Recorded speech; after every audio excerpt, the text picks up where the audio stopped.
Hey, hey, we are right next to Raymond James Stadium where you see the Bucs practicing. We are at One Bucs Place, the Buccaneers training facility. First Take NFL training camp tour continues. Today is our final stop, and we are so excited to be down here in Tampa, Florida. A lot of the players, as you just heard, joining us: Levante David, Jameis Winston, Gerald McCoy, and Doug Martin. But meanwhile, welcome into First Take. Molly Karam here with Stephen A. Smith, Ryan Clark. Max has the day off. What's up, man? What's up, brother? What's up, man? I see you out there pumping up the show, getting everybody ready. You ready? I'm ready. You ready? I'm ready. Okay, nice suit. See, that's why I was setting it up, because they already knew who was going to dominate the show. Well, you know better. They know better than that. They know better than that. I must admit, I appreciate the pocket squares. Usually bizarre. I went your route this year. I like that, though. Hey, I like that. You guys both look clean. You look good. And yes, Max is at a boxing fight in Oakland, so he will be back with us. And we were supposed to be outside in the Florida, sun shining a whole bit, but it's about the thunderstorm and all of that stuff. So we indoors. I'd like to say that I'm depressed about that, but I'm not going to be sweating. So no, I'm a little cooler in here. This humidity out here is different. So no excuses. We got to bring it. So let's get into it. Up first, we begin with Nick Saban, who is making headlines this week after the mother of defensive back Morris Smith told the Atlanta Journal-Constitution that Alabama is blocking her son's transfer to Georgia. Earlier this summer, it was reported that Smith was looking to leave the Alabama program as a grad transfer, which would normally allow him to be eligible to play immediately, except within the SEC. After last season ended, Alabama did not block the transfer of wideout Chris Black to Missouri, also an SEC school. So the school says the situations are different. Here is a statement from Alabama. The student-athlete Black elected to have surgery in the middle of the season and left the program. Because of the timing of his departure, his scholarship was not renewed, and he requested to use the graduate transfer exception through the SEC. Our decision in this situation to support the SEC waiver was the exception and not the rule. We remain happy to assist Morris to enable a transfer to any non-SEC school and have been doing everything requested regarding that throughout this process. Stephen A., is Alabama being fair or foul? They're being not only foul, it stinks to the high heavens. And I'm not going to absolve Kirby Smart, the former defensive coordinator of Alabama, who's now the head coach at Georgia. I'm not going to absolve him from this diatribe that I'm about to go on either. Let's take Nick Saban into consideration. Molly, you can't find too many people that love and respect the greatness of Nick Saban as much as I do. Yep. I sit on this show on a daily basis, you know, just in reverence to and deference to the greatness of Nick Saban, not just as a coach, Ryan, but also as a man, the way that he coaches his players, the way that he holds them accountable, because I think it's preparation for the real world and real life, and you just can't replace that. I have profound respect for Nick Saban, which is why I'm so incredibly disappointed with the decision in terms of how he's handled this whole ordeal involving Maurice. I mean, here's the bottom line. Nick Saban is getting paid $7.1 million. Yes, he is a grown man.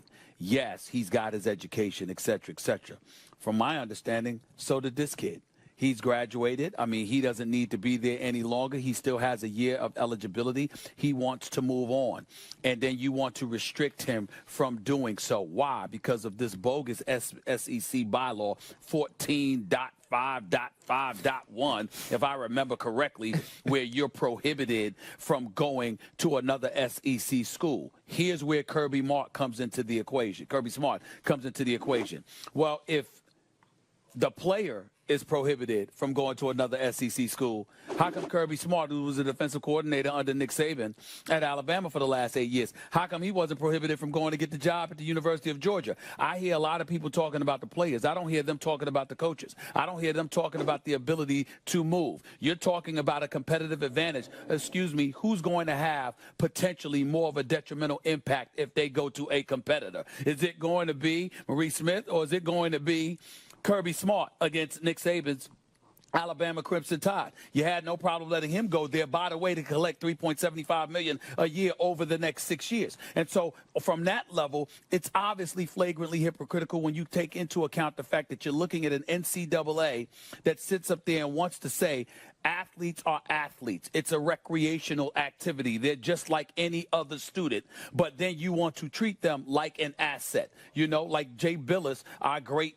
college basketball analyst on ESPN, always always says he considers this transfer restriction the equivalent of a non-compete provision with an employer, okay? Well, the bottom line is that you keep saying that the players are not employees. They are athletes, they are students, they are amateurs, etc. And yet here again is a flagrant example of you being hypocritical and violating that in terms of the NCAA.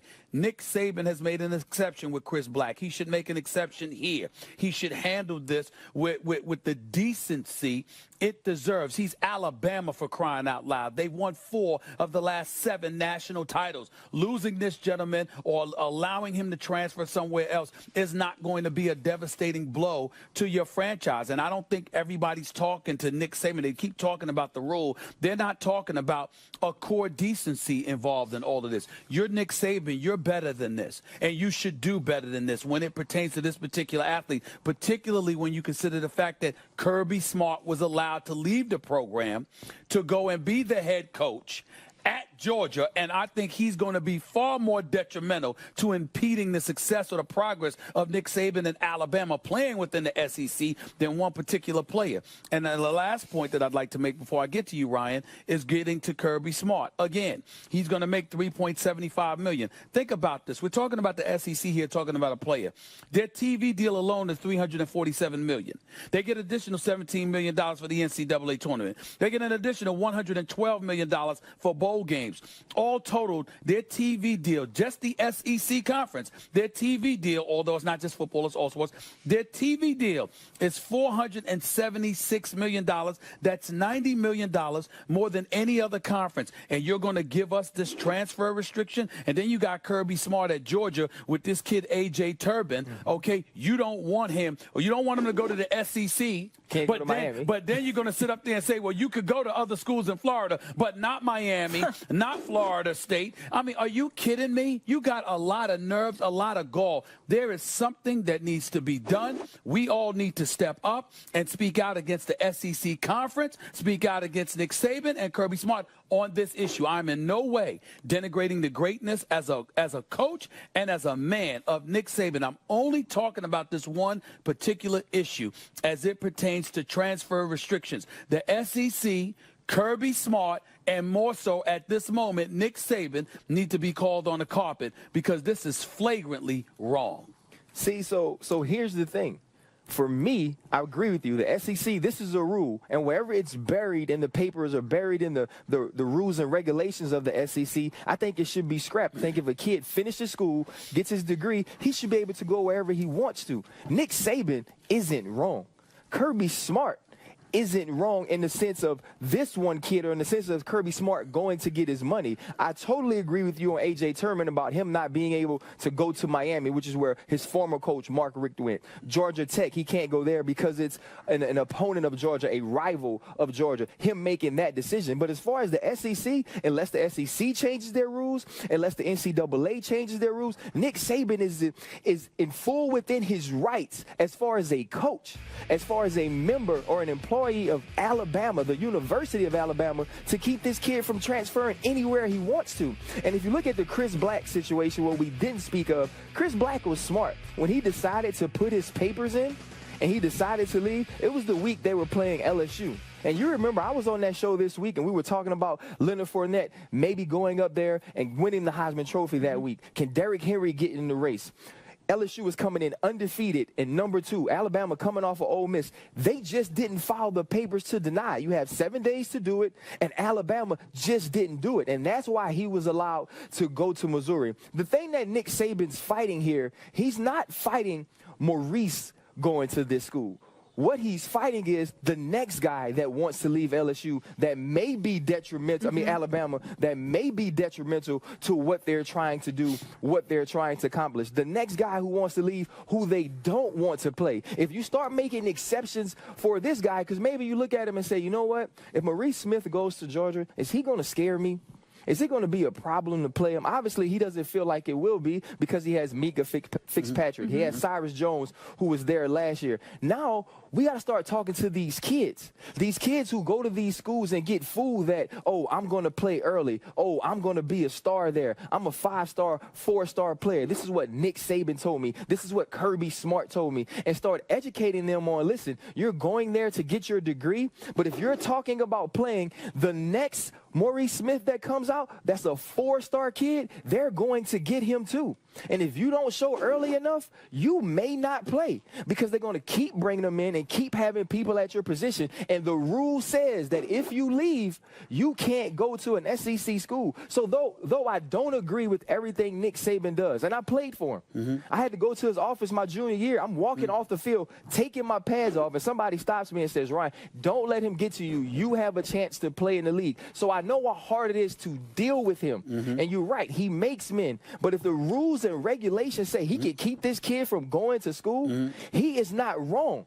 Now, we may want him to be a better person, Stephen A. Right. Because we want him to show better. Right. But he's not wrong by not letting this kid go. Let me say this to you. And I'm very surprised and, dare I say, disappointed, Ryan Clark, that you wouldn't agree with me on this particular situation. But I'll forgive you because I'm here to educate, my man. Let me ask you a question, Ryan Clark. Are you familiar with the Alabama program prior to the Nick Saban era? I am. I played. So some dude named Mike Schuler had 4-9, 6-6. He had a 10-2 season. He went 6-6 his last season there. Mike Schuler. He said before he was gone, right? He's got some restaurants. That sounds really familiar. That's Mike Schuler, right? But not only that, where did Nick Saban, of his 5 national championships on his resume, where did the first one come? Came at LSU? Yeah, came at LSU, right? That's where you play, right? Came at LSU, right?